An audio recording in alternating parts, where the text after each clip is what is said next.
Hello friends, तो कैसे हैं आप सब। स्वागत है आपका मेरे हिंदी शॉर्ट हैंड डिक्टेशन में 130 शब्द प्रति मिनट के स्पीड से। आज का टॉपिक है कोरोना की चिंता। स्टार्ट। भारत में कोरोना फिर सिर उठाता लग रहा है, तो यह समय चिंता से ज्यादा सजगता का है। भारत में शनिवार को ही कोरोना के मरीजों की संख्या 3,400 चली गई है। एक-एक दिन में 700 से ज़्यादा मामलों का सामने आना यह बताता है कि भीड़-भाड़ में लोगों की विशेष रूप से सावधान रहने की ज़रूरत है।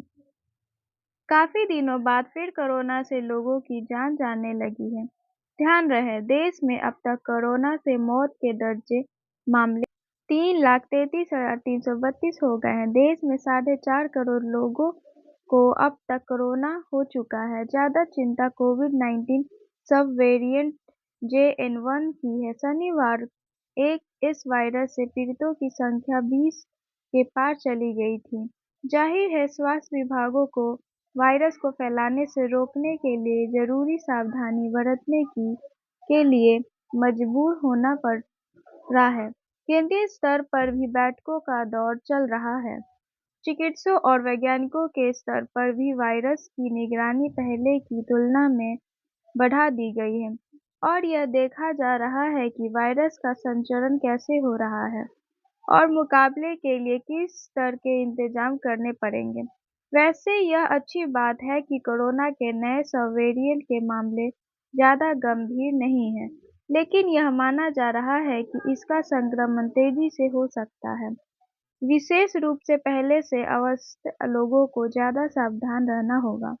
नए कोविड सब वेरिएंट JN1 मामले में वृद्धि के बाद अखिल भारतीय आयुर्विज्ञान संस्थान एम्स के डॉक्टरों ने कहा है कि लोगों को घबराने की नहीं है, बल्कि सतर्क रहने की जरूरत है।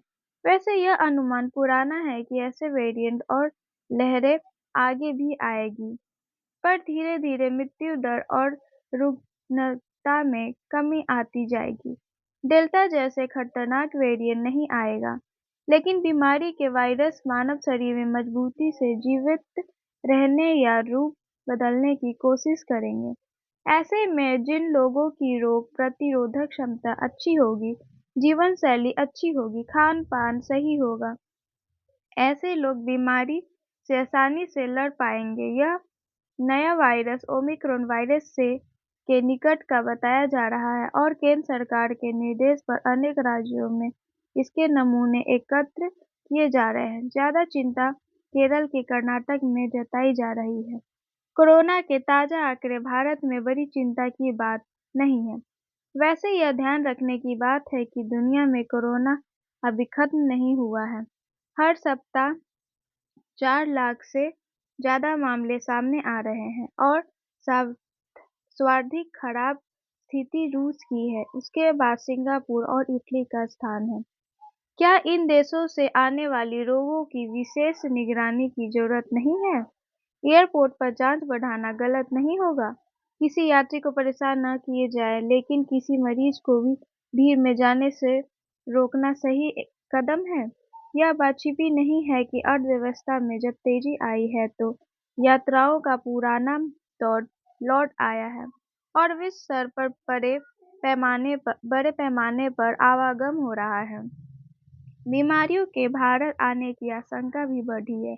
चूंकि भारत यात्राओं का एक बड़ा केंद्र है, अतः यह सावधानी ज़्यादा जरूरी है। किसी भी प्रकार के लॉकडाउन के बारे में अब नहीं सोचा जा सकता, लेकिन सावधानी हमारी आदत में शुमार रहनी चाहिए। कोरोना के ताज़ा मामले हमारी चिकित्सा व्यवस्था के लिए भी चेतावनी है कि हमें हमेशा तैयार रहना होगा और सार्वजनिक चिकित्सा व्यवस्था का चाक-चौबंद रहना ज़्यादा ज़रूरी है।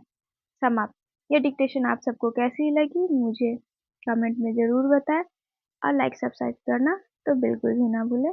धन्यवाद।